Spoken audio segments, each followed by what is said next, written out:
of you may or may not know, you always got to do a pre-trip inspection when you've stayed overnight somewhere. Simply because what I'm finding out is people are ruthless, and the truck driving community isn't as tight as I thought they would be. There's some people out here that I guess, from what I understand from Clarence, they will mess with you, mess with your stuff. One of the things that we always check, and even though I'm coming on the passenger side, I'll see if I can show you. One of the things we check is make sure that our kingpin is secure. People have a tendency to pull your release lever, and if you don't check it, you start to drive off and your trailer drops on the ground, which is absolutely impossible to pick up without assistance because we're loaded down. We have 40,000 pounds inside this trailer.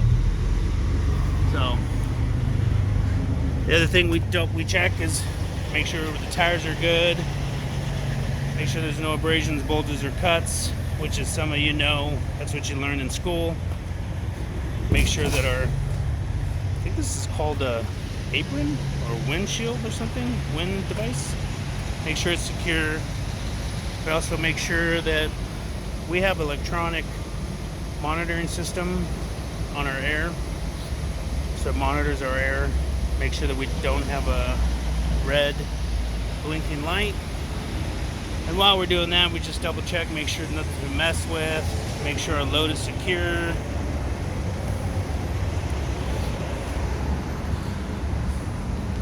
Everything looks good so far. I'll basically go get my thumper and I'll thump all the tires. And then before we leave, I'll turn on all the lights, make sure our lights are working. Check this side. Clarence said, you gotta kick it.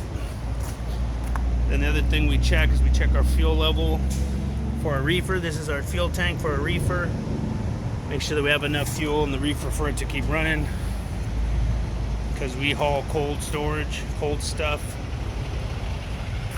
Make sure that our reefer's on, which we're at about 37 degrees right now, and our reefer is on. Make sure nobody's messed with our glad hands, which supply air to the trailer. Make sure nobody's messed with anything. It's kind of weird. It's kind of weird if you really think about it, that you have to double check everything because people will mess with you. My trainer, Dave, told me a story that people will take your glad hands off in the middle of the night and they'll put a quarter right in between here, which you can't tell that there's a quarter in there unless you look, unless you come around from this side and you look. So what the quarter does is it blocks air that goes from the tractor into your trailer and supplies air to your brakes. So like I said, it's kind of weird that those are things that you got to worry about, people messing with you, but it is what it is. Doesn't matter what line of business you're in, I guess. There's going to be jerks out there. The other thing I wanted to talk to you guys about is weight. I went and picked up this load of milk from Kraft, and we stopped at a scale. First time I ever went through a scale, and we found out that we were 800 pounds overweight. And I'll show you that here in 1 second.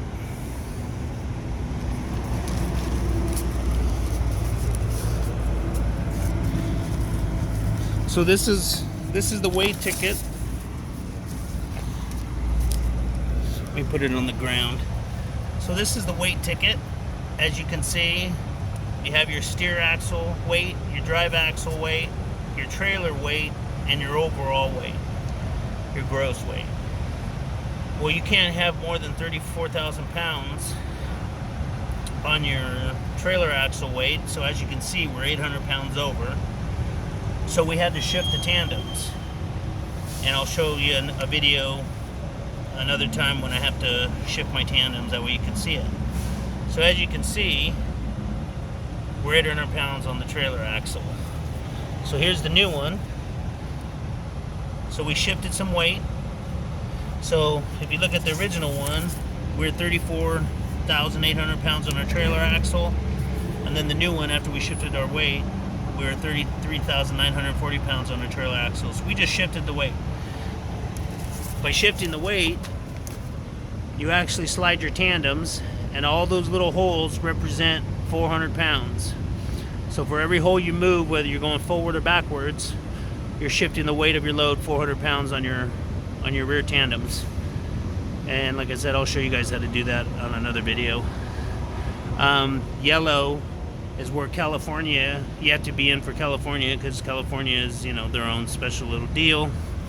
So, but yeah, I just wanted to say good morning to everybody and welcome back to the channel. Thanks for your support.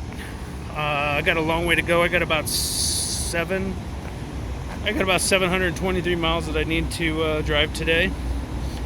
And then we got to pick up tomorrow at 9:45 a.m. Or actually, we have a delivery tomorrow, sorry, at 9:45 a.m. at the Craft in Bethlehem, Pennsylvania. So, trucking life is crazy. One minute you can be in California, which we were last week. Came back to Missouri, picked up a load of milk, and now we're heading to Pennsylvania. So, yeah, it's pretty crazy. But I'm digging it. From what I understand, Clarence, my trainer, said that they're talking about kicking me out next week, which means I should be getting my truck and doing my own thing next week. Everything's going good. My driving's down really good. My backing's getting better.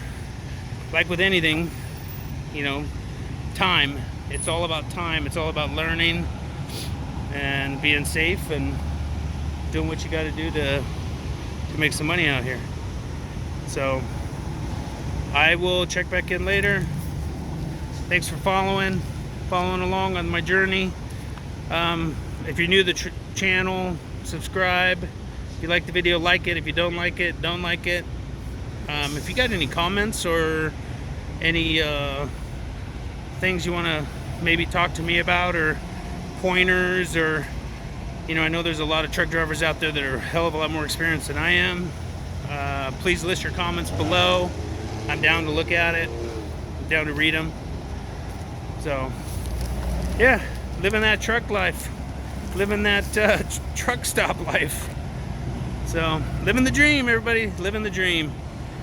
Have a great rest of your week, and I'll check back in with you guys later.